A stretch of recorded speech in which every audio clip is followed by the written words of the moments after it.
ఈ ఫ్రూట్ పేరు gac fruit. స్వర్గపు పండు అంటారు. అంటే స్వర్గం నుండి వచ్చినటువంటి పండు. ఈ పండుతో జ్యూస్ చేయటం ఎలాగా ఇప్పుడు చూద్దాం. ఈ పండుని 2 భాగాలుగా కట్ చేస్తే ఈ విధంగా ఉంటుంది. జ్యూస్ చేసే ప్రాసెస్‌లో భాగంగా కట్ చేసినట్టు పండును మధ్యలో ఉన్నటువంటి గుజ్జును ఈ విధంగా ఒక బౌల్‌లో తీసుకొని మన ఇంట్లో చింతపండు లేదంటే గుజ్జు పిండినట్టుగా గుజ్జును బాగా పిండి దాంట్లో నుండి విత్తనాలను సపరేట్ చేయాలి.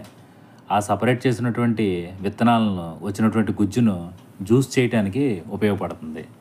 ఈ యొక్క గ్రాప్ ఫ్రూట్‌లో అన్ని రకాల విటమిన్స్ ఉండటంతోటి ఈ గ్రాప్ ఫ్రూట్ ఈ మధ్య కాలంలో ఎక్కువ బాగా ప్రాచుర్యంలోకి వచ్చింది. ఈ జ్యూస్ చేసే క్రమంలో ఈ యొక్క సపరేట్ చేసినటువంటి విత్తనాల నుండి గుజ్జు సపరేట్ చేసి ఇలాగ ఒక బౌల్‌లో ఉంచుకోవాలి.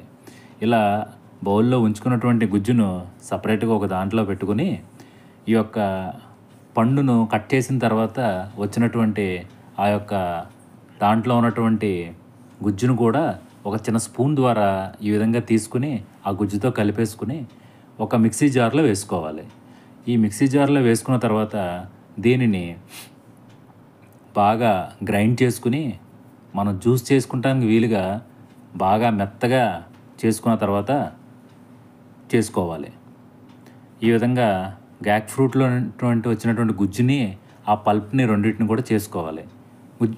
మిక్సీ చేసుకోవాలి. దీనికి సరిపడినంత షుగరు 2-3 చెంచాల దాకా షుగర్ వేసుకొని బాగా మిక్సీలో గ్రైండ్ చేసుకున్న తర్వాత ఇది బాగా చిక్కదనంగా వస్తుంది. దీనిని ఒక బౌల్‌లోకి తీసుకోవాలి. తీసుకున్న తర్వాత దీనిని ఒక 2 నిమ్మకాయలు కోసుకొని ఆ నిమ్మకాయ రసాన్ని ఈ యొక్క ఫ్రూటు మిక్సీలో వేసినటువంటి మిశ్రమానికి దీన్ని కలపాలి.